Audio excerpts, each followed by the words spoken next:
I'm really honored to be here today to present the magic of storytelling. When a dean of my college asked me to create a course on storytelling, I called it the magic of storytelling. Well, university officials didn't like the word magic in the title, but when I told Naikunde and Gladys how my heart was broken that my course could not be called magic of storytelling, when they invited me here, they surprised me. And that's the title of my programs, today and tomorrow.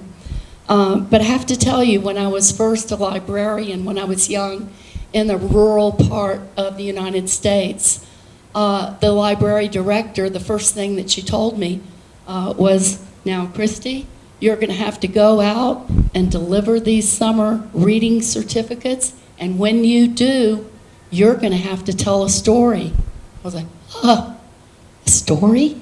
Me? I'd heard stories. My mother told me stories, but I was going to have to tell a story to children. So the whole summer I sweated it out, just wrecked the whole summer, learning Cinderella, Elves and the Shoemaker, Sleeping Beauty, the traditional ones. I didn't have any storytelling training. So that fall I went out into rural Georgia, which is north of Florida, and I went to the classroom of 45 children where I had been invited to tell stories and pass out the summer reading certificates. And as I threw open the door, I saw a sea of faces very much like your own. And I realized my stories were inappropriate. They weren't terrible, but they could have been better.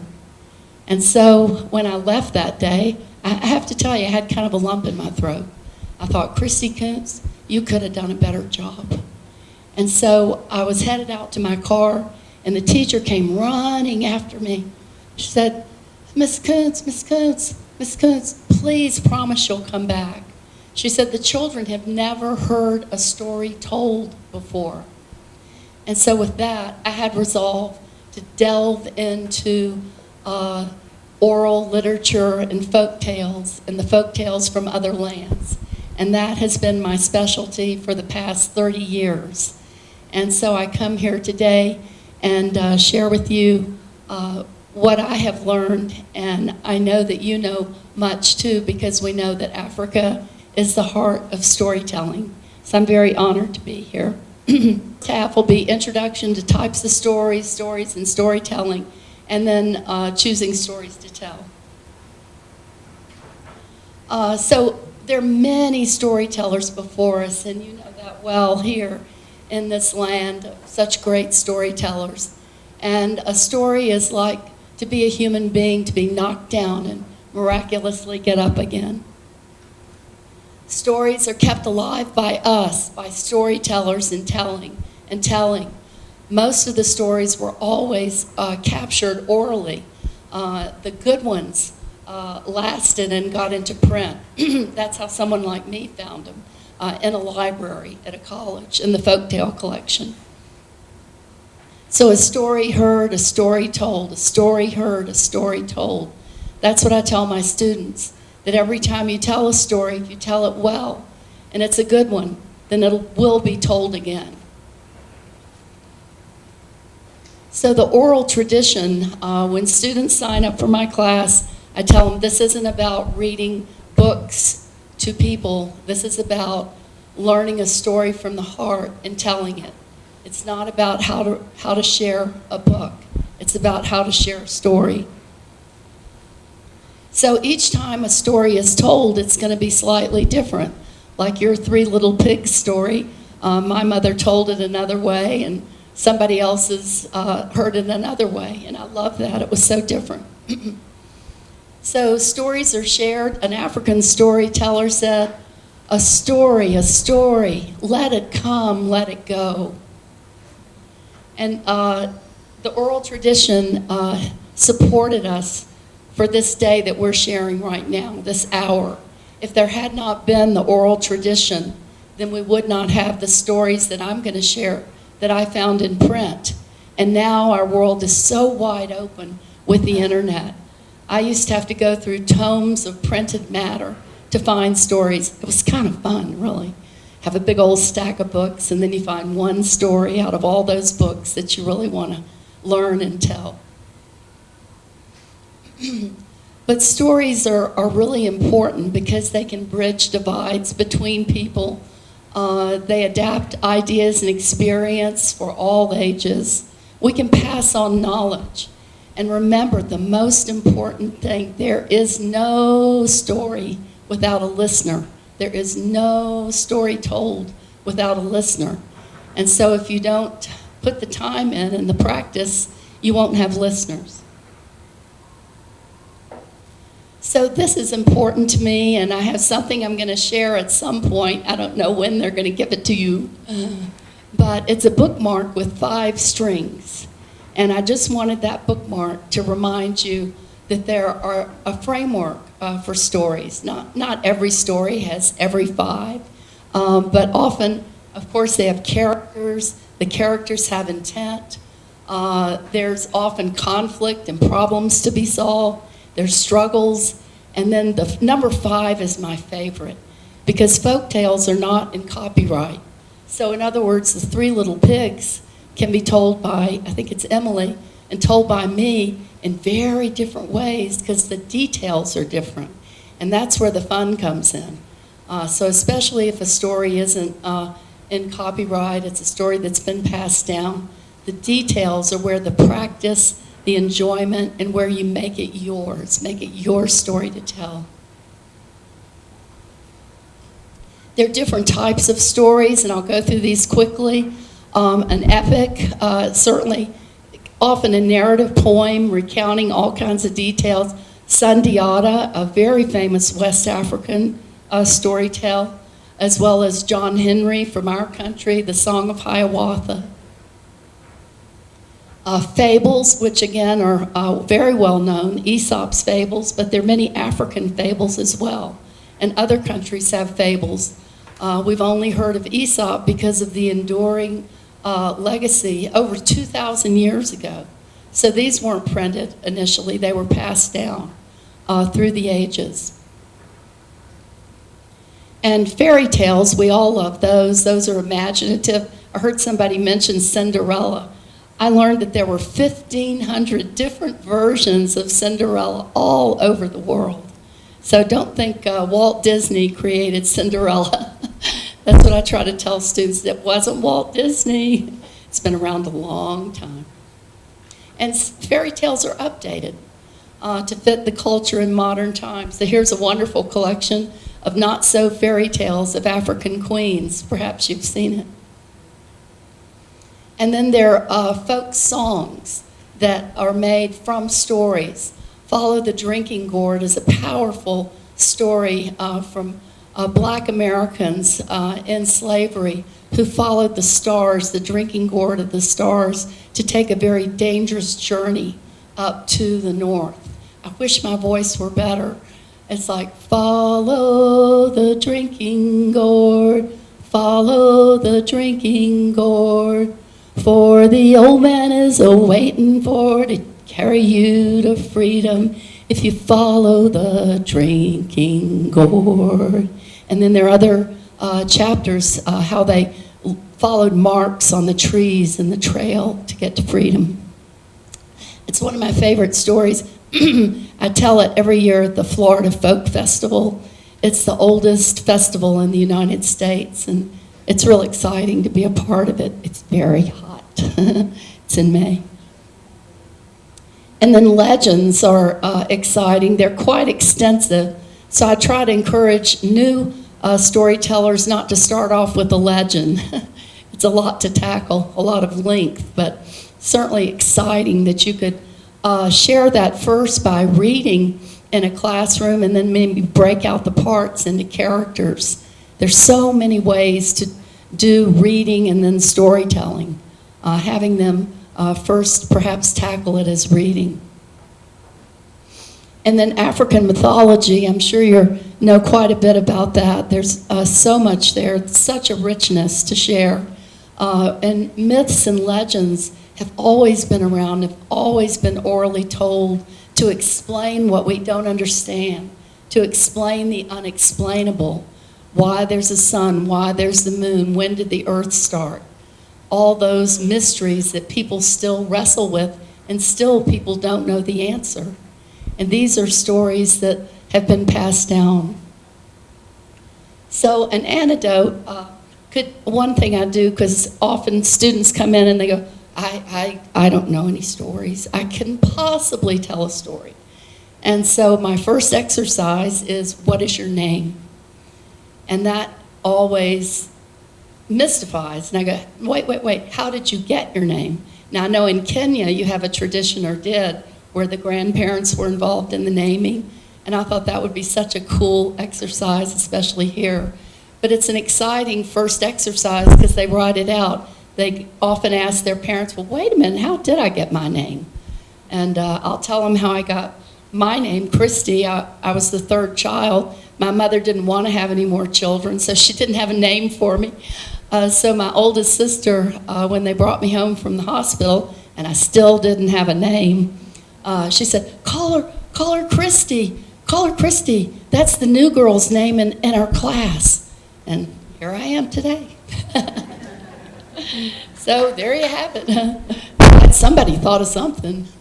Just think I'd have to just be Prof. Koontz. Okay, and then literary tales. These are ones that people often do learn word by word because the words written were so valuable. And each of our countries and cultures have them. By the way, I'm leaving these slides. Each of you can have a copy. You can take it to your library. They're very open for you to have. So if you'd like to have them, please do. Okay. America really doesn't have any fairy tales. We're such a new country, you know, we kind of adopted a lot from other countries, but we do have some like the rutabaga stories, and these are a lot of fun that Carl Sandburg wrote for the American West. And again, I wanted to do this today, but we don't have access to the internet, really, do we, for each of you per se, so it's okay. What we could do, though, we could take a shortcut, and I hope you'll do this later. I'm going to flip it to this. It's a study that has been done, and it seems to end up at the same place every time, so there must be some truth in it, that there are 5 methods that were used. Let the receiver read a story to themselves. You could do this in your library or your school. It's a fun, fun exercise. Let them read it to themselves. And then you read it to them, the same story, and then tell the story. And then play a video, which is very available on YouTube, and then act out a story, which you could do. So you could do all 5 things, really, at your school and library. I have chosen the city mouse and the country mouse. Okay, so you know all the Aesop's fables end with a moral statement, and that's where the details come in. And you can find thousands of versions of the city mouse and the country mouse. So here's mine. I added my own details. Once upon a time, there was a city mouse who went to visit his cousin in the country. He told her of all the fine things in the city, the bright lights, the pastries, the cakes, the cheeses. So that night when the little country mouse went to sleep and lay her head on her bed of wheat in the oak tree in the big hollow and dreamed of city life. Well, the next morning she got up and she said, "Cousin, I'm going with you." So she grabbed her hat, her parasol, her purse, and the 2 little mice ran straight away. And they hopped on the train and went into the city, hopped off the train, went up the stairs, the mansion, into the pantry, into a deep, dark corner. And the 2 little mice stayed there. And finally, the city mouse said to his cousin, "It's time, it's time." And so the 2 little mice ran across the hall, underneath the door, up the chair leg, onto the table, and the little country mouse reached her paw, just about to grab a fine morsel. Well, the 2 little mice ran across the table, down the chair leg, underneath the door, into the dark corner of the pantry, shivering, shivering. And the city mouse said once again to his cousin, "Oh, come on, that was just the house dog. It's time to go again. Let's go." So the two little mice ran out of the pantry, across the hall, underneath the door, up the chair leg, onto the table, and the little country mouse was just ready to grab a morsel of cake. Meow, meow. Well, cats and mice, the two little mice ran away straight into the pantry. And the country mouse grabbed her parasol, her purse, her hat, her satchel, and ran down the hall across to the train station, back to the country. When she lay in bed that night, she said, "It is better to live in peace with security than have plenty and be in fear." The end.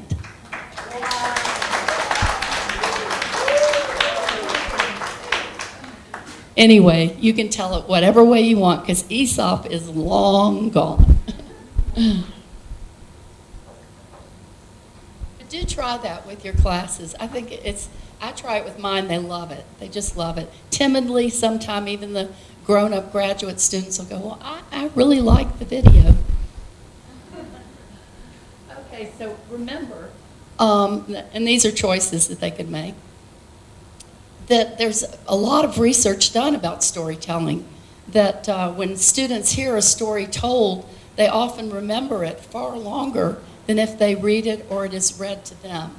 And that's the research that's out right now. Also, and tying in with other speakers, I did a small study and tied into bigger studies, and it stamps truth. A lot of research only stamps truth. You already know it, but you got to do it to prove it. And that if you form the reading habit as a child, it's far more likely you'll have the reading habit as an adult. It's very hard to form it later in life.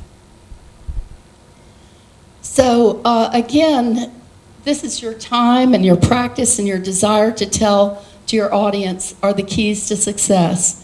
As Hope and others says, it's your passion, your display of passion. It's catching. So hot tips. Anytime you have an opportunity, observe a live storyteller. I know there must be many here. I'd love to observe one while I'm here. It'd be so exciting. And again, I suffered teaching through the COVID experience, as all of you suffered in each of your ways. And so I had to change that in my class, that, okay, you can see a performance on the internet, you know, because of COVID. But now this fall, everybody got to get back out there. So there's a lot that changed temporarily we got to get back to. And these are resources, too, that I always put to show where I got everything. So when you get copies of the slides, I hope you'll look through those. So choosing stories, the absolute #1 rule is choose a story you love. Don't choose one because you think people will like it. It's hard to learn a story if you really don't love it. You really don't want to tell it. I went through that when I first started getting into storytelling. I really wanted to please people and please listeners, and I found that the best way to please them was to pick and select a story that I really, really loved. So how do you find a tale? Well, in the olden days, as I said earlier, I would go through printed books, much like these. And these are some African tales. May I borrow your, may I set this here? Okay, so The Greedy Zebra, this is a popular book. It's taken from very old oral folk tale about how did the zebra catch its stripes. And then Anansi, who's become wildly famous all over the world, Anansi the spider. And then A Story. This is a wonderful African folk tale that's captured now in print. And this is a poem, Bringing the Rain to Kapiti. And it's beautifully written and illustrated. And these are wonderful ways. There are a lot of activities. You can start off with the book and activities and then break it up into characters or have each child select a tale that they can work on over a period of time with some instruction. And then there's a lot of fun things like story bags, where you can take certain stories and have any kind of object that represents the stories. Children are very imaginative. They don't need to have much to do anything. I would like to say that storytelling doesn't cost anything except your time. It's your time, your thought, your passion. One time when my husband was very sick, he's no longer here, I'm sorry, but he was very sick and I was so frazzled. I was going to the Folklife Festival and I just wasn't myself. I forgot everything. I forgot to take the stories so I could refresh. I forgot to take the objects that augmented the stories. I forgot my wallet. So here I am in the car driving to the folk festival. And I went, but Christy, you have yourself. And I did. And I didn't get caught for a speeding ticket, so I made it and made it back. But this is truth. If you have your stories in your heart, in your head, you're well practiced, they're well chosen, you're a storyteller that always has all the resources you need. You don't need any extra money. You don't need a budget. You just need time and commitment. And that's really exciting to me in this day and world, because stories are so much more available now to scan and peruse because of the websites that are available. In my course, I have the recommended readings, often are websites included as well, that students now can go to freely. My oldest, preparing a tale from text. Again, the way I do it is I read a story several times, look through it, get the images in my head, and then I jot down phrases. And then I go back and make sure I haven't missed anything in the framework of the story. And then I began to I used to be a runner, not like Kenyan runners. I don't think I even needed to say that. But I did run for 35 years, and I really liked it. But I stopped because I was getting older, and I wanted to be able to walk. So anyway, I would often go through the stories in my head, while I was running and now while walking. Or you can have it on a cassette tape. Those are old. Or any kind of tape in your car, your phone. You can record your stories. In fact, I have students record themselves telling a story and video it and submit it so they can see themselves, and I can too. So there's a lot of ways, again, to get the framework down, to put the time in, and then the fun details. Like the details for me and the city mouse and the country mouse were what was on the table. I kind of changed that up, and then her little paw kind of reaching out, and then have them scurrying into the dark corner of the pantry. Those are things you can take liberty with because the details are yours. But sometimes, you want to start off and do the details first, but you need to have the framework in place, the 5 characteristics, like I mentioned before. So this is a very old, and I have handouts, and Nyakundi said he would make them available for you. So I have the story, this story, which I'm sure you probably have access to it as well, but also the story characteristics. I have that in a digital form, and kind of challenge you to try to draft that out, that particular story, if it appeals to you. If it doesn't, then another story of your choice. But then you get some bones to it, where you can really put the elements together. And this is a story I found so many versions of. It was wonderful. They range from ones you probably heard, a man with, needed a donkey and saw a zebra and took the zebra, and the zebra became famous. And then there's another one where the zebra ate too much and went into a cave. All the animals were getting their different coats and coatings, and the zebra was last because he was lazy and put his coat on, and he ate too much, and boom, he popped out with all the stripes. So there are a lot of versions. So again, back to the 5 story characteristics.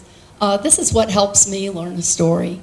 And they're not always in every single story, but they mostly are. You'd be surprised. And it's a good idea so you don't leave anything out. If you're ever in the middle of a story and you forget where you are, it's best to just pause and keep going. The library where I worked so long ago, the lady who was in charge, she was very rigid, and she had a terrible reputation for storytelling. When she'd go out, if she forgot, she'd start at the beginning. You know, just like everybody, like a third of the way through, and then, okay, she forgot, so she'd start at the very beginning. So she was very well known for that. She didn't put the time in. So there's 3 sources that I found. I feel like it's really a challenge to find 3 sources of any folk tale. And then you can catch the different varieties. It's fun. And you see which way other people have told it. Whoops. Yeah, so again, as storytellers, like sometimes if it's not a folk tale, which mine usually are, because I've enjoyed those. When I was little, I had maps of the whole world on my wall. I taped them up with masking tape. I can't believe my mother let me do that because she was very rigid. She did. And so I was always curious about other countries. Fascinated by Africa, fascinated. And so I always wanted to explore. So for me, folk tales take you out of your own country and culture and into another. And you learn about their ways and their thoughts. And you find out, of course, that we're all much more alike than different. But if you have a source, it's good to cite it.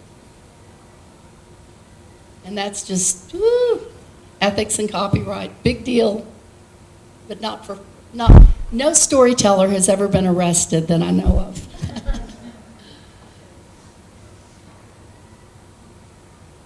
Okay, and then how the rabbit lost its tail. That is a very, very old story. There are so many versions. In fact, I got up to about 15 when I was ordering different versions, and I went, no more, no more. It's just interesting that how the details of the story are what makes it change and make it different, the details.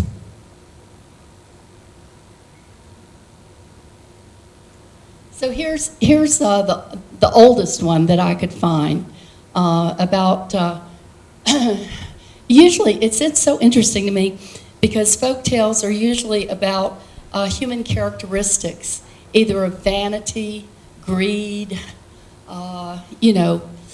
a lot about that. Vanity and greed are the root of many of the stories that show the capriciousness of choices that we make.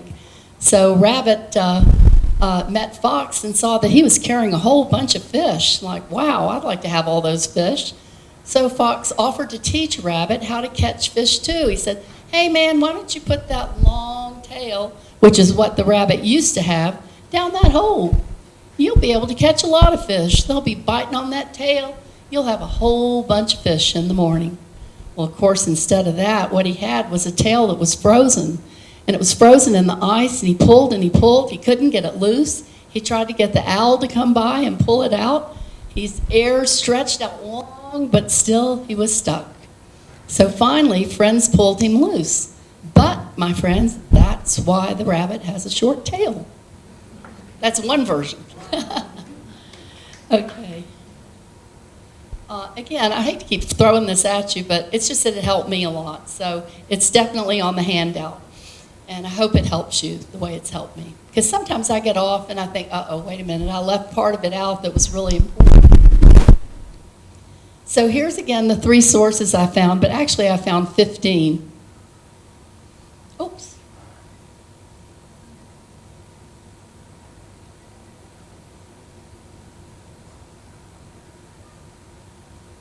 Okay, so I have brought 50 handkerchiefs. I know you don't need a handkerchief, but I just wanted everybody to have one. Because there's so many fun things you can do.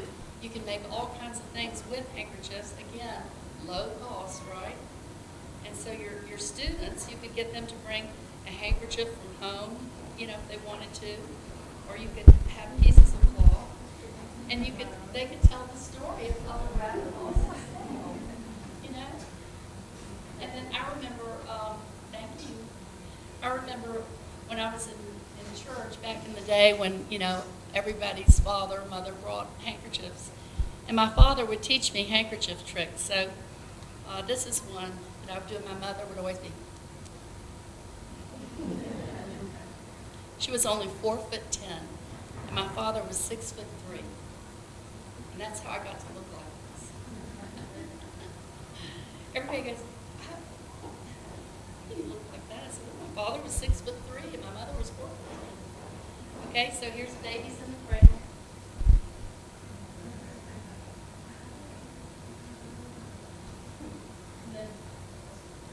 So see, you have a handkerchief coming your way.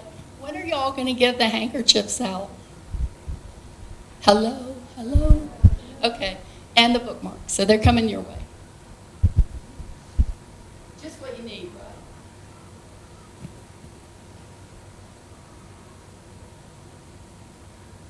right? Okay, and again, collection of stories. This is actually my collection, and it's still like that, in print. I went away on a trip. My house flooded. I came back, and it was right before the Florida Folk Festival, and I had that notebook on the floor. That was the only thing I cared about. I didn't care about the rugs, the this, the that, the that. I grabbed that notebook. Immediately, I plugged in a hairdryer. Because back then, you know, that's all I had. I didn't have them digitally. This was from the 80s. And there you see the cassette player. And see, and every time I put the cassette in the car when my children were young, they go, stop playing that. Please stop playing that. They'd heard the stories. But now that you have the internet and digital file folders, keep some paper, keep some in a digital folder. If you see something, you know, on your way to something else, a story that you like, that you think, I'd like to tell that. That's a story I'd like to share. Put it somewhere until you really have time to focus on it so you don't lose track of it, so you don't find it lost. So hot tips, choose a story you love, number one. Number two, make it simple and short at first. Don't make it so hard on yourself. Choose one you love and make it simple and short. And then always be respectful of cultural, aspects to it, and give courtesy credits if you feel like you need to, and pass stories and share and encourage respect within the storytelling community. You know, you all as school librarians, not everybody here is going to want us to tell stories. You don't have to. Don't tell me, I'll be so sad.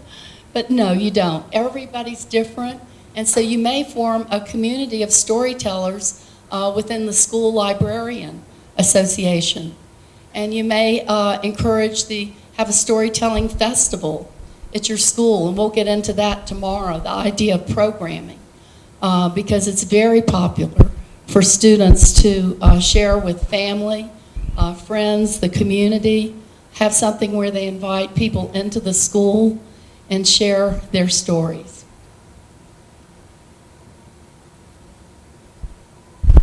Always consider your audience too. What's appropriate for the audience. Some stories are more in tune. And here's some specifically African story sources. So again, these PowerPoints and all the information are available to each one of you. And I hope you'll ask for them. Nyakundi said you could definitely have them.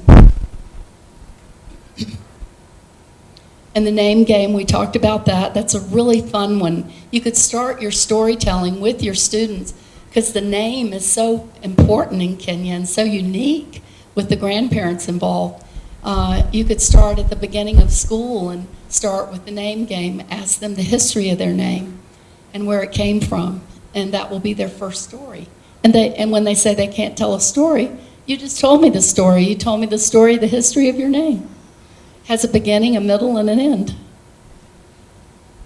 Okay, so we've already gotten to part two, which again, I'm ahead of time, which is what I hoped I would be, because I'd like to share another story with you, if that's a couple of stories.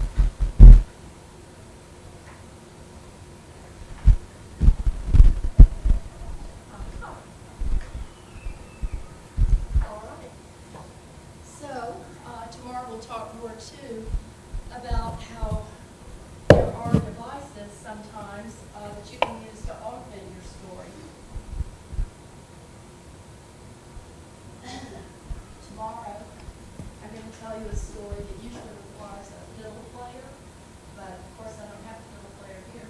So I'm going to tell you that tomorrow, Dancing Skeleton. But today, I'd like to tell you the story, Rabbit and Hyena Play the Kalimba. And again, I have had this for 35 years. It has never been to Africa before. It's so exciting. And at Starehe Girls Center, there was a collection of girls left that had not gone away. And so I had the opportunity to tell them the story. And then we toured the campus, and there were about 6 of them. It's Monica. Monica? Hey, Monica. I didn't see you over there. Yes. And so they followed us around on the tour playing the kalimba. It was so cool. This is a story from the middle of Africa, and it's called Rabbit and Hyena Play the Kalimba. Well, it was a time of famine. All the animals were very hungry, all except for Rabbit, that is, who never seemed to be hungry, never seemed to need food. But even one day, Rabbit was hungry, and he decided to play a trick and get something to eat. So he built a cage, he built a broom, he got a pail of water, and he dragged it all to the edge of the bush, and he took his kalimba out of his back pocket, and he began to play.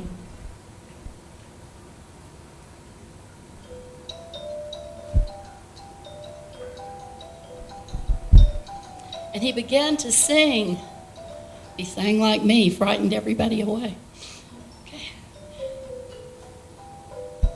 Come and dance while you have a chance. It is not every day that I am here to play my kalimba.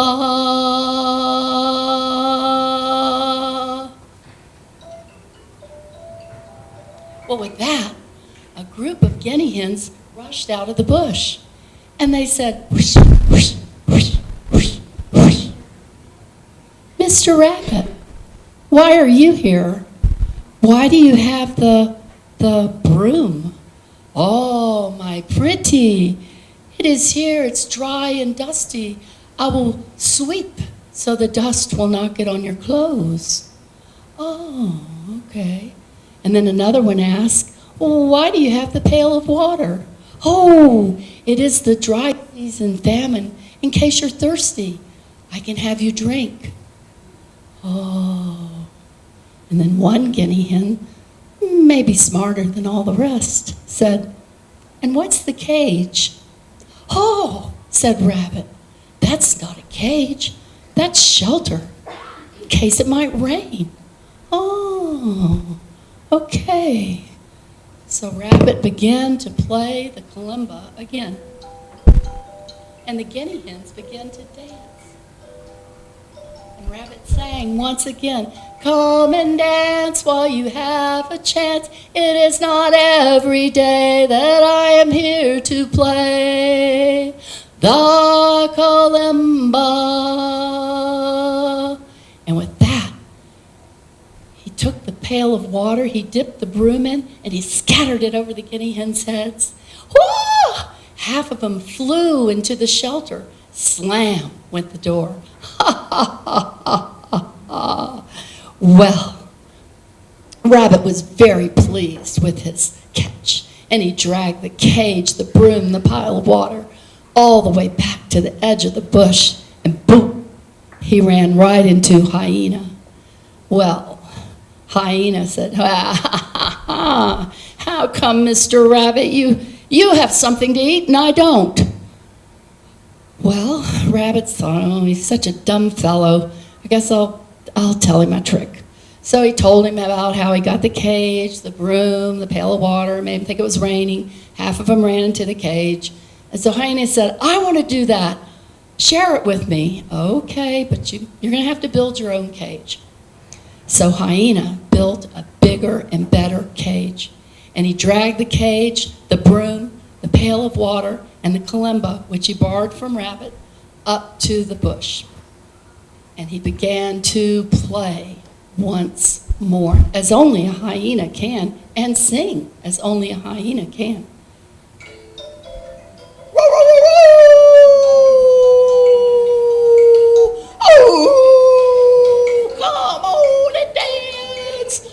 out and dance, dance, dance. Well, the guinea hens came out and looked at Hyena. Hyena, what are you doing here? Oh, these hyenas guinea hens are so dumb. Don't you see it's a trick? It's a trick.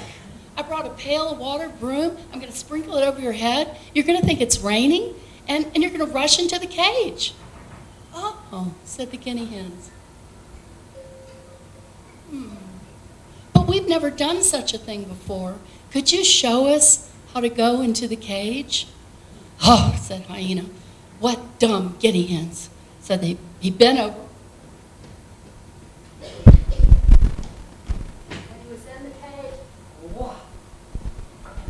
The door shut, and the guinea hens began to dance and play and sing, and they were running around the cage.